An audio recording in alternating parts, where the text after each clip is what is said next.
Welcome to Truth Seekers. Hello friends, good morning and welcome to the Seiker Podcast on Service of Change Radio, where we challenge reality, question that which we've been taught, and hope to inspire a new direction of thought and bring about change. I'm your host, Dennis Nappy II, excited to be here on this Tuesday morning, July 7th, 2015. I'm in the process of getting ready to take a mini family trip today to Hershey Park. Looking forward to that with the kids and the family. And before I do that, I want to put this broadcast out there, and I'm going to talk a little bit today about plants and the potential of consciousness within them. It's a subject that has fascinated me for quite some time now, and I think it's highly relevant to the stuff that we've been talking about and our understanding of who we are, our connection to nature and the universe, and what the heck is going on in this crazy world around us. But before I get into that, like I said, today I'm going to be taking that trip to Hershey Park. Just want to talk a minute about emergency preparedness. It's something that is always on the forefront of my mind, something I'm always thinking about. I know there's a lot of preppers out there as well. What do you do when you're taking just a basic family trip, and how are you prepared? Last night I was kind of getting all my stuff together. I had a mini panic attack, I think just because of my background and the things that I used to be involved in. I always think worst case scenario, and I kind of had to scale it back, in my head and talk myself down, because I'm thinking, oh my gosh, I need to take all this stuff with me. And next thing I know, I have a backpack filled with gear as if I'm ready to go into the wilderness for the next 10 days and survive, on my own. But the reality is bad things can happen. Something can happen when we're there, and but you can't walk around all the time with a bag full of stuff as if you're still actively deployed in the military or something like that. So I think what's most important, beyond taking the right stuff with you, is to have a plan. Have a plan, with your family. Talk with them, and keep it simple. That's always the easiest thing, because not everybody thinks like a prepper. Not everybody thinks, worst case scenario. So you don't want to overwhelm them, which I have done in the past with people by handing out criteria, agendas, and speaking to them as if they're going into combat. Most people don't want to hear that, especially your family members and young children. So my goal today, I studied the park map. We're going to the amusement park today. I studied the map, yesterday. We'll all have a copy of it. And just some basic things. Set up a rally point when you get there. Hey, if we get separated, here's where we're going to meet. And, obviously if cell phones stop working, or we don't lose our cell phones, or we put them, wherever, because we're going on water rides. So set up a rally point and set up a time to meet there if you guys, get separated. Speak to your kids. My children are very young, but let them know, hey, if you get separated, speak to somebody wearing this type of shirt and tell them, my daddy's lost. Teach your kids, their name. Teach your kids your name so they can page for you within the park as well. You should have pictures of you with your children so you can prove that they're your kids if you get separated from them. And it might not be a bad idea to have some kind of ID bracelet with your name and phone number to put on the kids' wrists or something in case, again, you get separated from them. And again, just have a plan of if something happens, even if a worst case scenario happens and chaos ensues in the park, what are your alternatives, to the main entrance exit? Can you scale a wall to get out of the park? Can you climb a fence? Can you, things of that nature. Know where your car's parked, and if something really crazy happens where everybody just gets separated, where can you meet beyond the park? Have that contingency plan. So you need a communication plan, you need a rally point, And again, beyond supplies, and just be alert while you're there. Just keep an eye on people, but you want to also be able to enjoy yourself and enjoy the day. So, just something to keep in mind.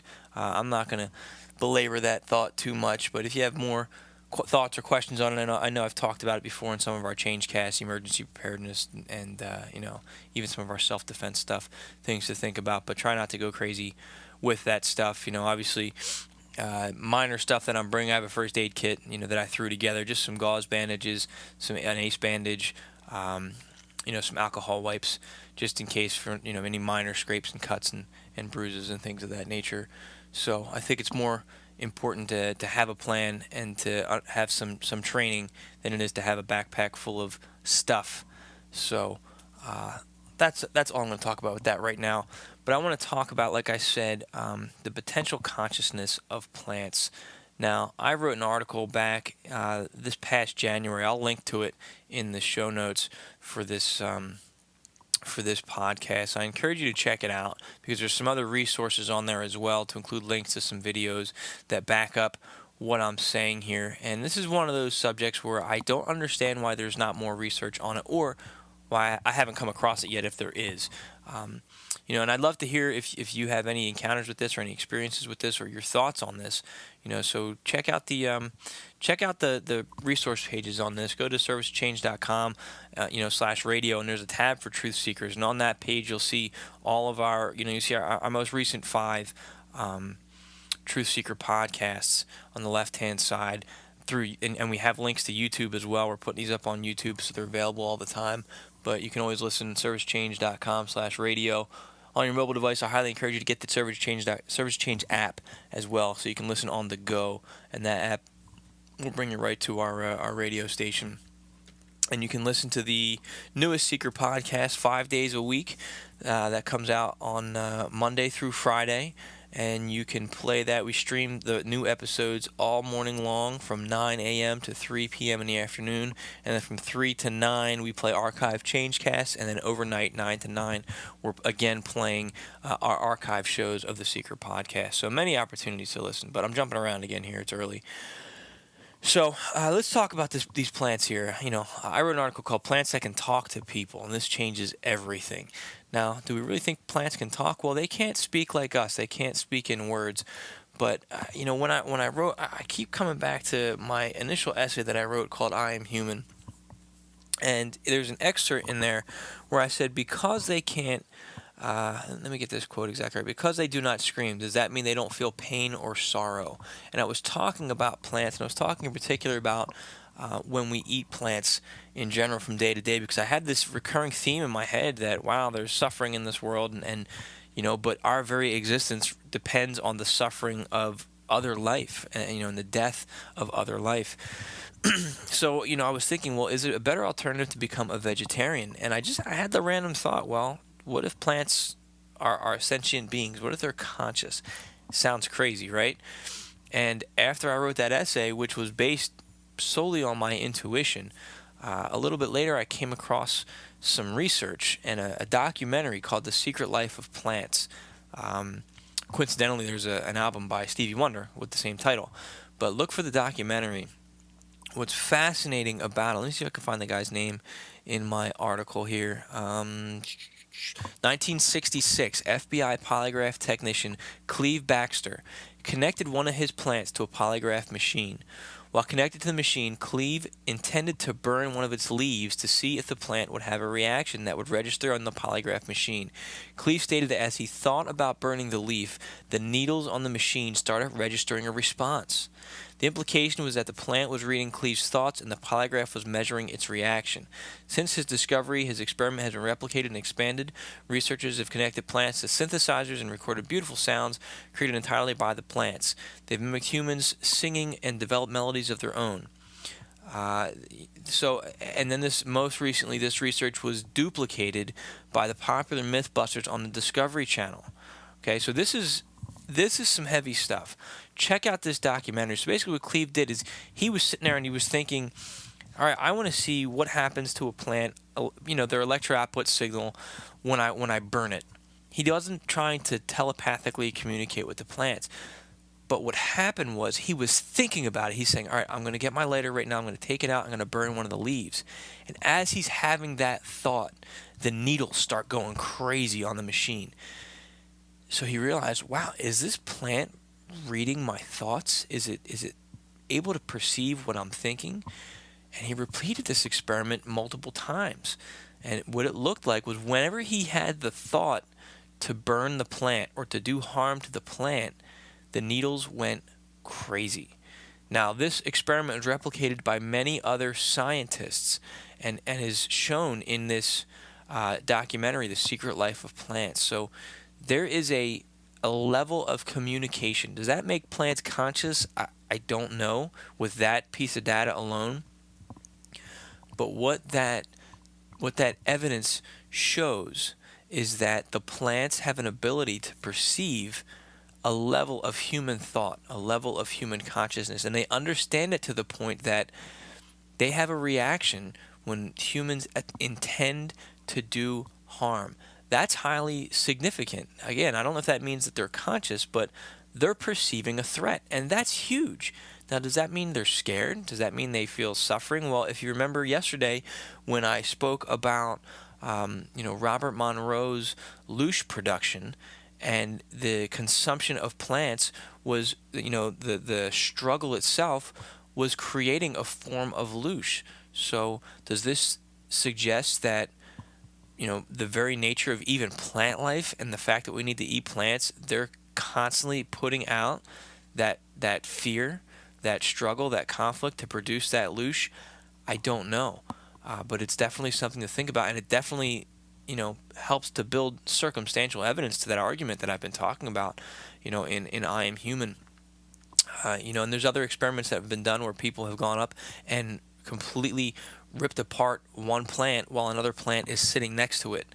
And they've left the room, and then they come back, and the plant that was unharmed, when that same person that destroyed the plant next to it is present, the needles on the polygraph again start to spike. So is that showing some type of memory? It's fascinating when you study plants, and I'm no botanist, but in looking into this phenomenon, I've seen that plants have an ability to communicate with one another through chemicals. And we tend to look at that as maybe less intelligent than us because, well, they don't speak words. But that's a high form of intelligence, and they can communicate, different things to one another and different, there's a root system communication that happens between them. They found that plants of the same genetic line, plants of the same lineage, when living next to one another, will actually share the nutrients in the soil. They won't compete for nutrients. There's more of a sharing relationship among them.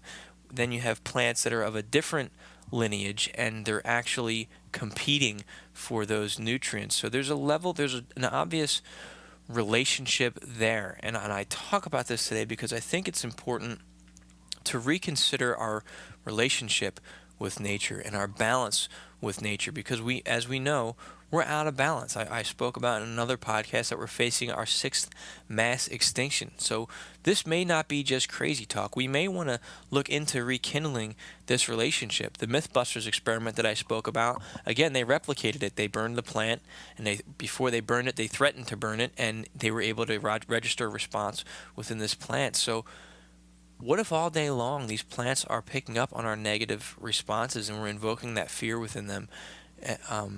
And again, if it's not a conscious thing, I still think it's significant, and it's worth looking into, because there's a connection there. What if they're speaking back to us? I don't know, and we've just forgotten how to listen.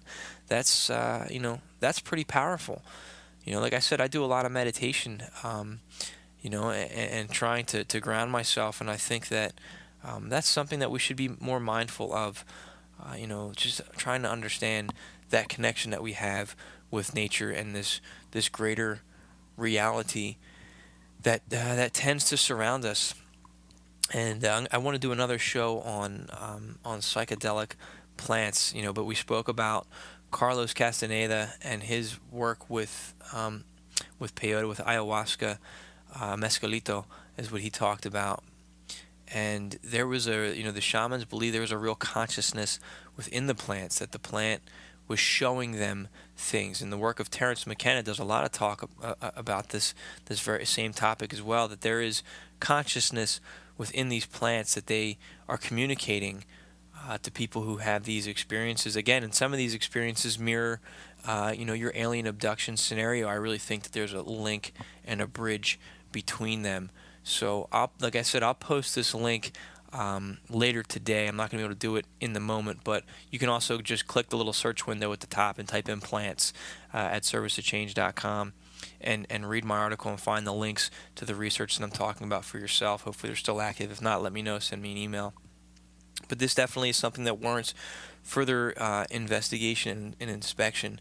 Like I said, we need to start doing things differently in this world. So, and I think it starts by looking within and understanding our relationship to our surrounding environment. So please check it out. I think it's a fascinating subject, the secret life of plants. I'm going to keep this podcast very, very short today because I'm getting ready to run out the door, but at least wanted to put something fresh up on the airwaves. I will probably revisit this as time goes on, in my exploration of this, but just food for thought today. So take a look on it at servicetochange.com. Check us out. And again, sign up for the secret newsletter, servicetochange.com/IamHuman, and we will send you some really great stuff you can read for free. That's all the time I have today. I'm Dennis Nappy II on the Truth Seiker Podcast, on the Seiker Podcast at Service to Change, where small changes among the masses can have a massive impact around the world. Never stop questioning and be the change you want to be. Thank you.